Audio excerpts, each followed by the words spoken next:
Hei, yn y fideo hon fydda ni'n dangos i chi sut i wneud toad in the hole, yr un mwyaf blasus. Dyma'r cynhwysion y bydd ei hangen arnoch chi ar gyfer yr isait. Yn gyntaf, cynheswch eich popty.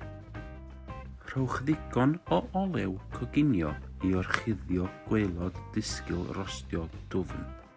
Rhannwch y selsig yn gyfartal yn y ddisgyl. Coginiwch yn y popty sydd wedi'i gynhesu ymlaen llaw am oddeutu 20 munud nes ei fod wedi brownio'n gyfartal. Mesurwch y llefrith a'i roi un ochr. Pwyswch y blawd mewn powlen fawr. Ychwanegwch yr wyau i'r blawd a'i gymysgu nes ei bod yn llyfn.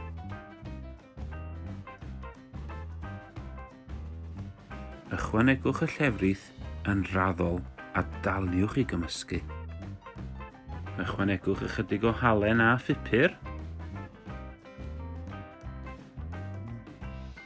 Tynnwch y selsig o'r popty a tollwch y gymysgedd i mewn.